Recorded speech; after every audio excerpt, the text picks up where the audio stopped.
So before we get started with the presentation, I'm going to do a couple poll questions, and then I'll go ahead and introduce our presenters. So let's start with the polls.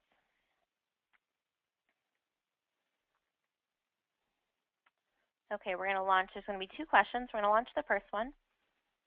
Which statement best describes you? Please select one of the following. So obviously surrounding cancer treatments, this is what this webinar is about. I have not yet started treatment. I am currently in treatment. I have completed treatment. I am a caregiver or co-survivor, or I am a healthcare professional. So if you'd like to go ahead and start responding, we will take a few minutes and see what our answer is. And I'll give everyone just another few seconds.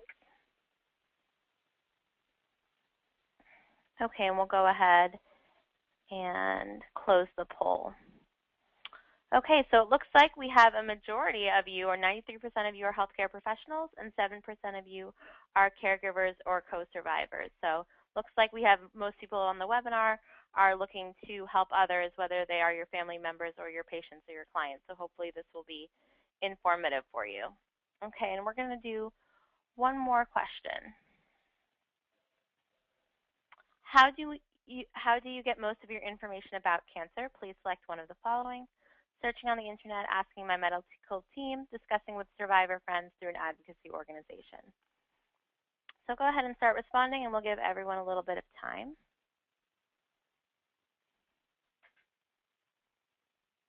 Okay, a few more seconds.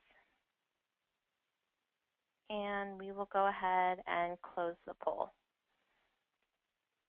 Okay, 52% searching on the internet, 30% asking my medical team, 5% discussing with survivor friends, and 14% through an advocacy organization. So that's pretty split with our audience. Okay, so with that, we will get started. This webinar is about navigating a cancer diagnosis. We have 2 great presenters from PearlPoint Cancer Support. This is an organization that provides personalized guidance and compassionate support to any adult impacted by cancer. So I'm just going to give you a little introduction to our presenters, and then we will get started. We have Margaret Martin, who's an oncology nutrition educator at PearlPoint. She is a licensed dietitian and nutritionist, as well as a certified diabetes educator. She's worked in public health nutrition and WellPoint telephonic nutrition consultations and web-based nutrition education. We also have Tracy Rode. She is the Director of Client Services for PearlPoint, which gives her responsibility for all educational outreach to cancer patients, caregivers, and healthcare professionals. She is a member of the Cancer Patient Education Network, the Oncology Nursing Society, the American Society for Clinical Oncology, and the Cancer Coalition of Tennessee and Alabama. Tracy is a cancer survivor herself and a longtime volunteer in cancer advocacy organizations. So with that, I'm going to go ahead and pass it on to Tracy and Margaret. So just one moment.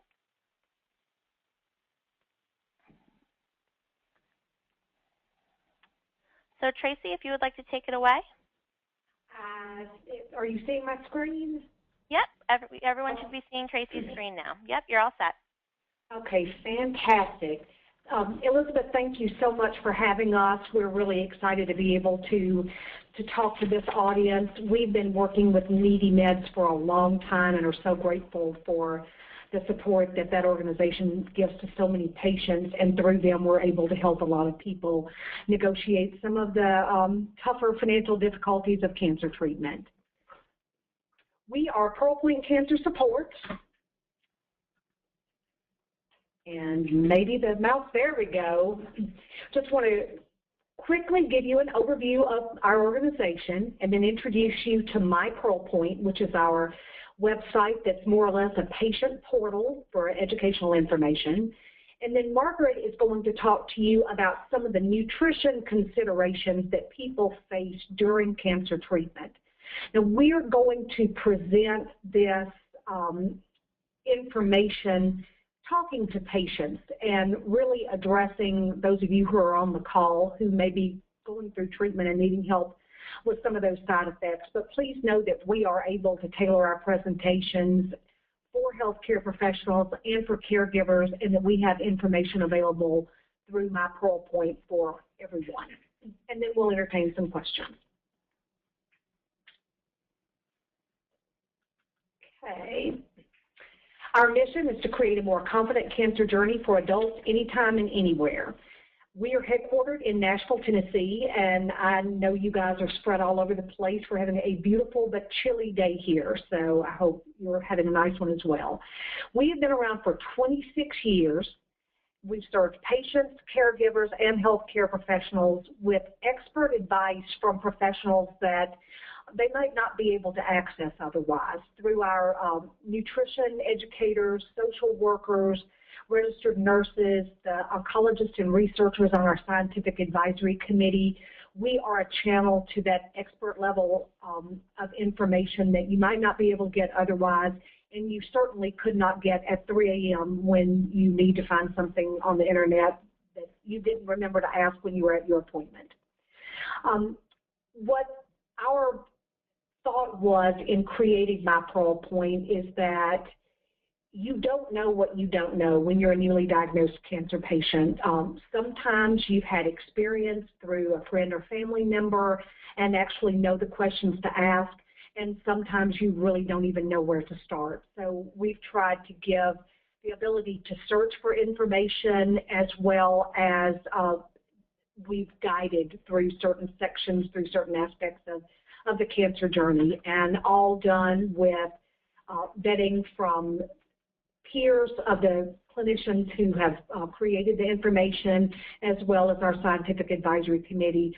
We seek white coat credibility because you know if your doctors and nurses are giving you information that you can trust that, and we want to be that go-to resource for them, and in fact are for a number of providers. This is the homepage of my PearlPoint, and I hope you will all go sign up for a free account. It's really easy to register, and once you have registered, we can customize the information that we deliver to you. We can communicate with you, send you new information, and really tailor our advice to you to where you are in your journey. We have live chat available, which you don't see on the screen because it's just an image, but 9 to 3 Eastern time every day, you can actually click on a little icon and chat with someone, almost like texting them. Some people find that they're not able to get on the phone at work and ask someone about their cancer questions, so that's an option for you. So this page just shows you a little overview of what we have available and other ways that you can connect with us. This is our cancer education landing page.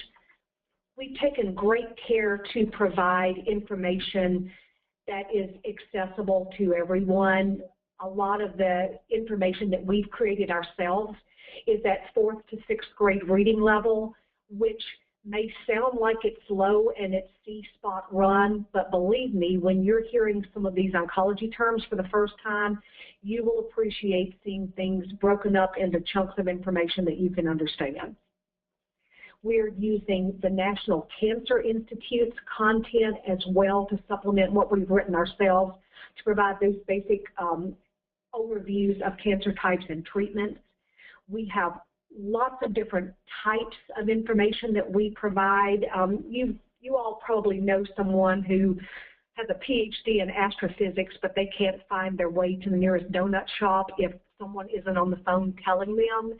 So in the way that people either need to read written instructions to find somewhere, or they want to look at a map, or they actually want to hear instructions, cancer patients are very much the same way. Their learning style just requires that they be able to see things in a different way, either with images or text or a video. So we're working to provide lots of different ways to give out the same information. This is our Nutrition and Cancer homepage, and I'm not going to go into this at great length because Margaret is going to take over in a minute and go over the section here on nutrition tips for managing side effects. We also have recipes. So we had holiday mocktails and all types of different things on here that can be useful. Meal suggestions, easy snacks that you can take to the infusion room with you, things that aren't going to have heady smells if you're nauseated. So just a lot of really useful information. So this is the list of things that Margaret will be covering.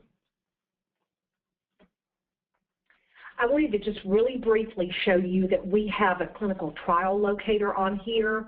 The best way to take advantage of all the incredible breakthroughs that are going on in cancer research right now is through a clinical trial. Sometimes it takes drugs up to 7 years or even longer to get approved once they've gone through the clinical trial process. So when you hear about some of these great news stories where some drug has shown great promise, you may not be able to actually get that at your doctor's office unless you are participating in a clinical trial. And so what we've tried to do is provide an easy way to look at this and see the most important information, which including that phone number. If you don't have support from your medical team in trying to figure out which clinical trial may be right for you, it's a very difficult process. So we wanted to provide that information, and we can also help, and our contact information will be at the end. That is the profile page, the dashboard that you get when you create a login, when you sign up for a profile or register. So you'll see here this patient has breast cancer, so we're sending them very specific information.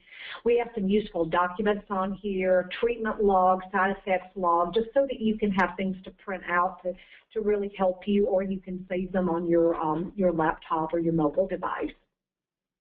Lots to explore on that dashboard. We also have an app for iPhones, iPads. We also have Android, so it's on the Google Play Store, and it just helps reiterate a lot of the information that Margaret is going to give you today. We would love to have you download this. Just look for Cancer Side Effects Helper, and you'll get to it, and then please give us your feedback on that. Okay, I'm going to turn you over to Margaret right now, and we'll be back at the end of the presentation with some more answers to questions and invitations for you to interact with us. Hi, this is Margaret Martin, registered dietitian. So glad to be with you all today. We're going to talk about two areas for nutrition. One is while you're in treatment, and the second is survivorship. So first, let's look about three areas that are very challenging while you're in treatment: the gastrointestinal or digestive tract, physical changes, and maintaining a healthy weight. Now, generally, there are 5 areas of gastrointestinal issues that we talk to clients most frequently about. So we'll look at these one by one quickly. Nausea and vomiting. Keep up with your anti-nausea medications. We encourage clients to download one of our forms about their treatments and symptoms and medications, and that's a great way to journal or log what's going on to see when your nausea occurs. Also, know your triggers for nausea. They usually arrive around aromas or smells, the way our lifestyle is, eating on the run, or our clothing, and can also be because, of course, the cancer or the treatment itself. So if you can, ask someone else to help you cook or to bring in takeout so you don't have to be around the hot aroma of foods if that's a trigger. Also, some people make a schedule for food guests that help spread out if several people are cooking for you. Know that if you eat 5 to 6 small meals or snacks a day, that helps your body have smaller nutrition frequently throughout the day, and often that improves digestion. Be cool, wear loose clothes that doesn't bind around your tummy or midriff, and have a relaxing time at meals with low stress and maybe cooler temperatures. Choose foods that soothe. Ginger helps many people fight nausea, like ginger tea, ginger candy, ginger snaps, or cooking with ginger, whereas high-fat and spicy foods often aren't your friend. And also, don't overfill with beverages at meals because that can cause nausea. And if you do have episodes of vomiting, please go ahead and drink clear liquids to resolve that. Constipation. Constipation can lead to other nutritional issues like low appetite, poor food intake, and fatigue. So it's a very critical issue to manage.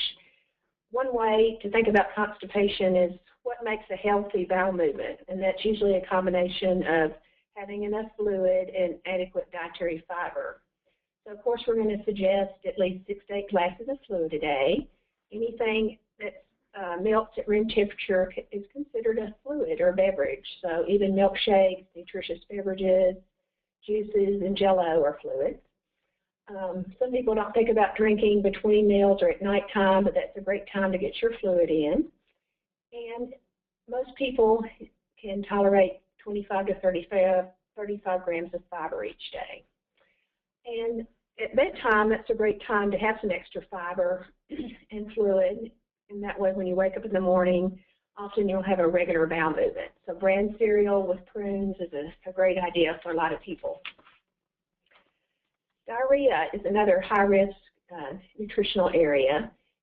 Generally, we recommend people choose clear liquids every 2 or 3 hours and try to encourage their caregivers to have a variety of those on board, different flavors and types.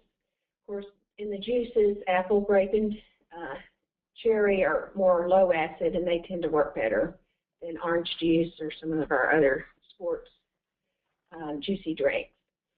Then as you're feeling better, add back your crackers, your bland rice, applesauce, maybe ripe banana, toast, and soft foods. But do contact your healthcare professional if diarrhea persists. Gas and bloating is often something people don't admit readily, but can be a very limiting side effect of cancer and cancer treatment.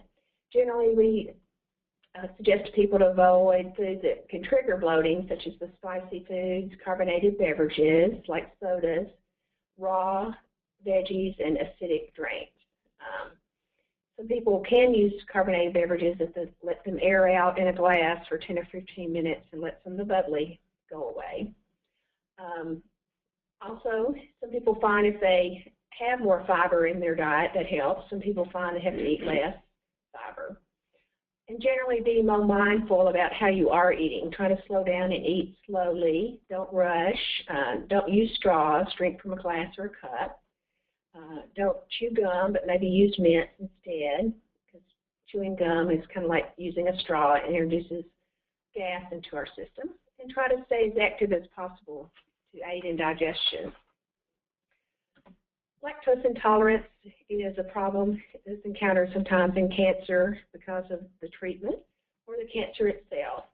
Of course, being nutrition-minded, we want to encourage people to try to keep dairy in their diet if they can. They could use a lactose-free milk. They can use non-dairy milks like soy and almond. We do suggest they be calcium fortified. We can also look to see what their food likes are to see if they have other non-milk favorites that still have calcium in them, like our collards, broccoli, figs, tofu, sardines, and other calcium-fortified foods. And then ask your healthcare team if a over-the-counter medicine that has lactase in it, one that everyone probably has heard of is Lactaid, to see if that would fit into your treatment plan. Next, we're going to talk about physical changes like difficulty swallowing, dry mouth, sore mouth, tongue, and throat, as well as fatigue. Difficulty swallowing, we usually look at 2 different areas. Change the way you prepare your food or change your food choices. So using a blender to soften your foods helps. Adding moisture to your foods, either with gravies, butter, sauces, melted cheese, helps. Avoiding foods that are caustic, like high-acid foods, such as orange juice, vinegar, tomatoes. They often sting and burn and make it worse. To keep veggies and fruits in your diet, we also always or frequently suggest canned fruits and vegetables or juices that are much easier to swallow. And try to avoid foods that are coarse or hard to eat unless you soak them first in a gravy. And notify your healthcare team if your difficulty swallowing persists, because that can be a sign that additional intervention may be needed. Dry mouth goes right along with difficulty swallowing. We kind of went through some of those before, but good oral hygiene is very important. Letting your dentist know what's going on, and you may have to have more frequent checks. And I like the idea too to freeze some small pieces of fruit to suck on to give you extra moisture. Now moving on to sore mouth, throat, and tongue. We talked about that a little bit with difficulty swallowing. But your healthcare team may recommend a soft or a bland diet. It's important to use frequent small meals, especially if you're fatigued. That way you can eat more frequently throughout the day. Keeping protein in each meal and snacks helps to meet your extra protein needs. And don't be afraid to add extra moisture to your foods, like we said before. Sometimes people are reluctant to use gravy or sauces because they've been trying to control their weight and lose weight, but this is the time where you need to add extra moisture through sauces and gravies. And remember that cool foods often work better than hot foods, so that's a good idea as well. Fatigue, that's a very common complaint. One idea is to encourage people to keep on moving. Don't just sit down on the couch. Be social. Try to ask for help. Ask people to help you with your chores around the house, cleaning, preparing meals, grocery shopping, running errands. So then you can save your energy for eating. Don't go any longer than 4 or 5 hours without eating throughout the day, because regular meals and snacks means you're getting fuel throughout your day. And eat foods that provide energy. Avoid empty calories, especially those that may be expensive as well. And be sure to stay hydrated by drinking fluids throughout the day. Now let's look at maintaining a healthy weight. There are 3 aspects we wanted to review: feeling full quickly, loss of appetite, and weight changes. Feeling full quickly can be caused by many reasons, but one way to manage it is to try to be a mindful eater, which might mean slow down, sit and make every bite count, have a relaxing meal. Have 4 to 5 small meals a day instead of 3 large ones. Try to drink between meals and limit your mealtime beverages. That way your solid food with your high nutritional value will be hopefully better absorbed at mealtime. And again, watch those carbonated beverages. Sit there full of gas. They can make you feel fuller too soon at mealtime. Loss of appetite is a big problem in cancer and cancer treatment. Be open with your healthcare team and ask your physician if you might benefit from an appetite medication or stimulant. If you're a caregiver, one way to rephrase what you ask the cancer survivor is maybe, what can you eat for energy, or what can you eat now? Sometimes when we're caring for folks with cancer, how we phrase things kind of makes the appetite less, I guess you'd say. Don't forget about your nutritious beverages. They have high nutrition for a very small volume, 6 to 8 ounces. Those could be milkshakes. They could be commercial products like Ensure or Boost or Carnation Breakfast Essentials. They all come in Ensure Plus for high calories like Boost Plus, Ensure Plus. And make mealtime a happy time or relaxing time. And stay active, because that helps us have a more normal appetite. Weight changes. Cancer treatment is not the time to lose weight. It's counterproductive with your treatment. So try to stay at your current weight during treatment. And if you have a loss of more than 5 pounds, that is a nutrition issue. Please share it with your healthcare team. Supplement your meals if you need to gain weight with nutritious beverages or sauces, margarines, gravies, and cheese. And talk to a registered dietitian if you have questions or need help. Okay, just a couple of areas we want to touch on in survivorship are the long-term nutrition effects of cancer, returning to a healthy weight, and positive changes for overall well-being, better health. In survivorship, you know that treatments and cancer does have long-term effects on our taste, digestion, smell, neuropathy, which we also know is nerve damage. It can also cause edema or fluid retention, and definitely we hear a lot of complaints about fatigue. When you're thinking about a healthy weight in survivorship, think about small, achievable changes or steps. They end up to your success. Talk to your healthcare team about medications that might have side effects of weight gain or weight changes. Choose healthy foods. Don't be afraid to experiment with some different foods. Be active. Try something new, a new sport or fitness activity if your doctor releases you for exercise.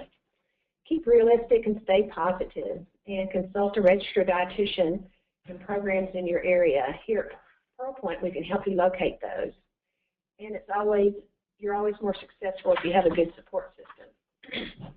Some fun foods you might want to try that you haven't tried lately are fun for snacks or for meals as well. We have recipes on our website that you might want to check out as well. But hummus, fortified cereals, breads, and beverages let you get more nutrition in one serving. Greek yogurt has high protein, as does kefir drinks and cheeses. If you choose whole grains and pastas and cereals, if you choose them, look for whole grains on the package in your crackers, breads, pastas, and cereals. Combination foods give you 2 or 3 or more food groups in one food item, like a food parfait, a hearty soup, or casserole. Dips and spreads at snacks also help maintain your weight. And if you're on the go, think about taking muffins, wraps, or sandwiches with you, especially to appointments and treatments if you have to re-enter. So that concludes my presentation, and now I'm going to turn it back over to Tracy. Just really briefly to tell you the ways that you can connect with us. We have my.pearlpoint.org, which is the website that we showed you before. The email address guidance@pearlpoint.org is an easy way to get to us, and the live chat that we described on the website. And then our toll-free number is listed there, and we're here during regular business hours, and you can get a hold of us, and we can try to do some research for you if we need to, or provide some information. We really focus on providing as much assistance as we can through MyPearlPoint, but we are aware that not everyone has either the ability, the equipment, or the desire to spend a lot of time on the internet, so we want to be sensitive to everyone's needs and able to provide some information when we need to. Okay, Elizabeth, we're ready to answer some questions if we have some. Okay, great. Please do start typing in any questions that you have. Before we get to the questions, I just want to remind everyone again that the video of this webinar will be available on the NeedyMeds website as well as on our YouTube page. You can, I believe, contact that guidance at pearlpoint.org for a copy of the slides, or you can also contact me as well. Either way, we will be able to get you a copy of the slides. And yes, please go ahead and start typing in some questions, and we will do a few questions and answer. So the first question we have is, what are some good sources of fiber? All right. High fiber foods. Generally, there are foods that are not as processed as the other foods, but you can get high fiber breads now with 5 grams of fiber or more per slice. Whole fruits and vegetables with the peelings on are high fiber. Salads also.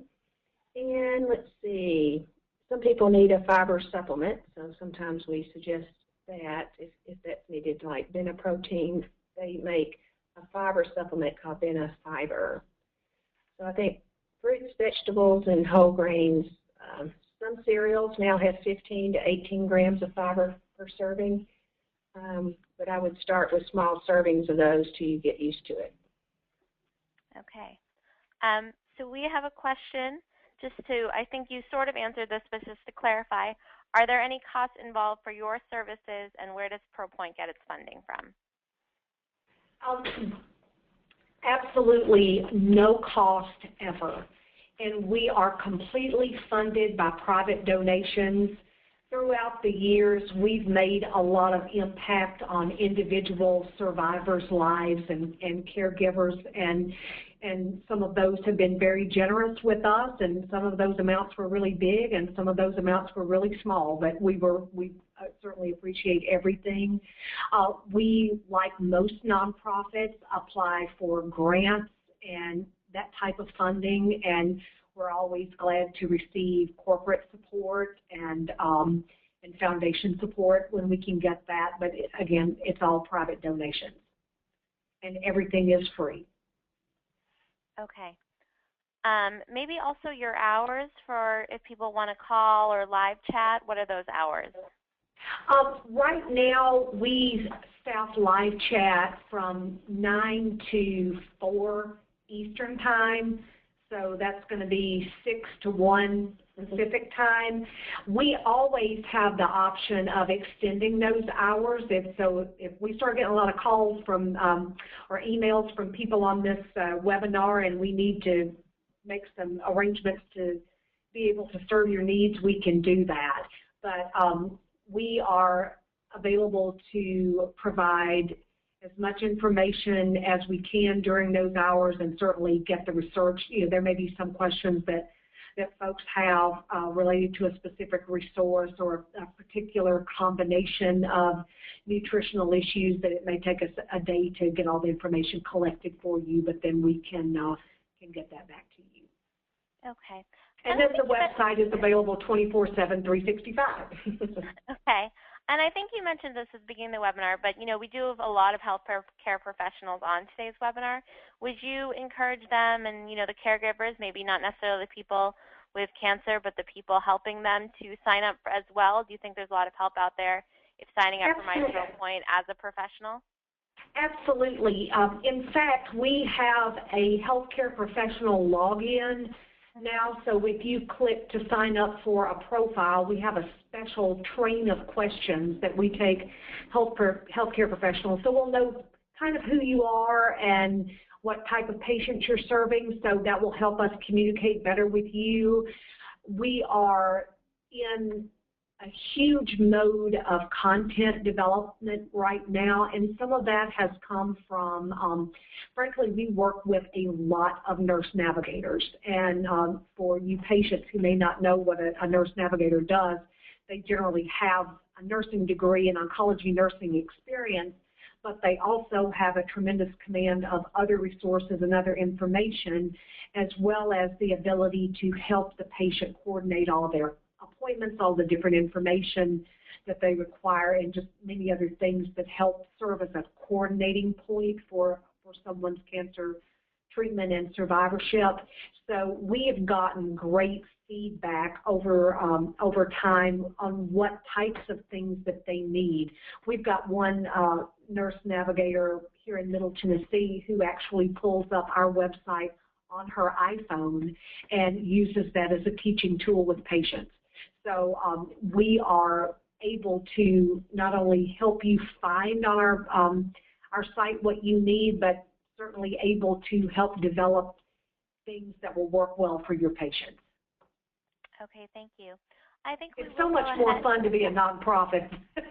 We can make decisions to do helpful things without a lot of bureaucracy. So it's very fun for us. Good. Okay, I think we will go ahead and wrap up. So again, you can contact the guidance at PearlPoint if you have any more questions for our presenters or about PearlPoint, or if you'd like a copy of the slides. You will also be receiving an email coming from us here at NeedyMeds with contact information if you have any questions about NeedyMeds. You can always check back to our webinar page for future webinars. We hold our monthly webinars going over our resources, as well as these special topic webinars. We're always really excited to have an organization like PearlPoint on presenting information.